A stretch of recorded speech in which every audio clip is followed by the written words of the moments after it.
The autonomic nervous system has traditionally been represented through the concept of two distinct branches, the parasympathetic branch and the sympathetic branch. The parasympathetic nervous system supports our rest, digest, heal, and grow processes, which include regulating sleep, digestion and nutrient absorption, inflammatory or autoimmune responses, and hormonal regulation, which includes the thyroid, adrenals, and reproductive organs.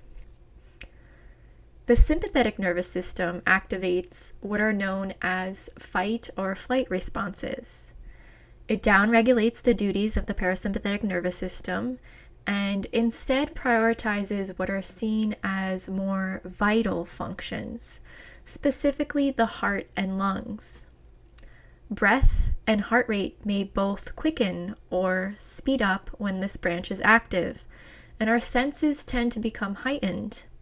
The pupils dilate like a camera lens zooming out so we could see a wider range. However, this can also result in blurred vision or inability to focus in on more finer details. Generally, our sense of taste and smell can also adjust to where we may pick up things we might not normally, or experience scents or tastes as more intense than usual. Hearing changes significantly in this state. The middle sound range tends to lessen, and the ear picks up higher or lower frequencies. Issues with equilibrium, dizziness, and tinnitus can all be common experiences when the body is in this state. Basically, the nervous system is shifting to a state of higher activity to either fight or flee a dangerous situation. When we chronically remain in this state, it can create or continue to fuel chronic health conditions through the stress chemistry and functions that remain prioritized in the sympathetic nervous system state.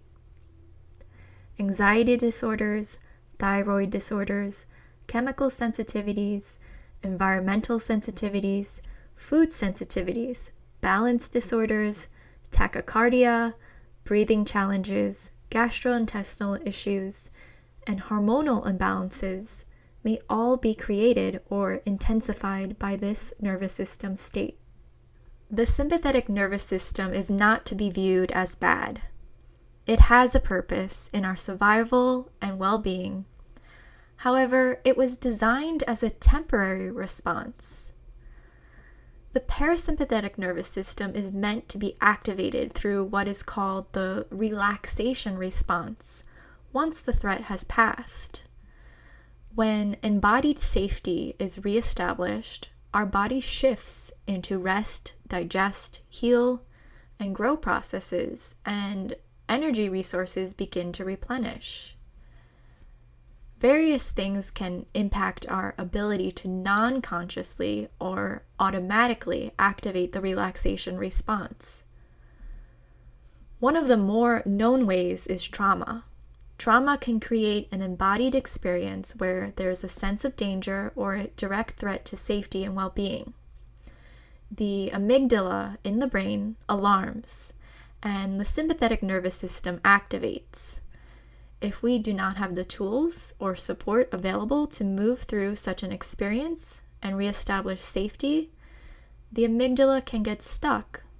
The brain can maladapt to chronically activate the sympathetic nervous system, delaying or disrupting the vast array of functions managed by the parasympathetic nervous system. This is how trauma can feed into chronic health conditions beyond mental health disorders and into chronic physical illness. Another way the nervous system can become sympathetic-dominant is through overriding our natural cues for rest and replenishing the body with food. Now, this is quite common in modern lifestyles where there's a focus on production, working, deadlines, and schedules that can override our body's request for rest and restoration.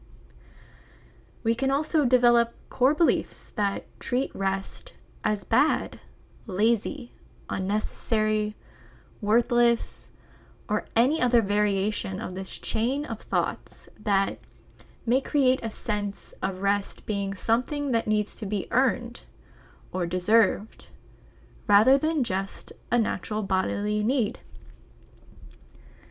Bringing awareness to such patterns allows us to create a choice and consciously move out of them by intentionally engaging in practices that support the parasympathetic nervous system to come back online. Practices for supporting the parasympathetic nervous system are part of this program. However, greater power can be reclaimed in exploring the things that can subconsciously drive patterns that may keep us in a more sympathetic dominant state. Addressing the underlying experiences and the belief systems created or acquired from others that limit access to restorative neurochemistry or restorative functions in the body was the missing ingredient for me to find more lasting relief from chronic illness. This is the fundamental teaching within this program. I will share with you how polyvagal theory both expands and refines the workings of the autonomic nervous system, discussing how to map your nervous system and identify each state by way of feelings, sensations, and embodied beliefs. You'll create your own customized toolkit of resources that can help you consciously shift into or strengthen what is known as the ventral vagal state. I will share a collection of bottom-up regulation practices to try and help you identify what's already working for you in your life.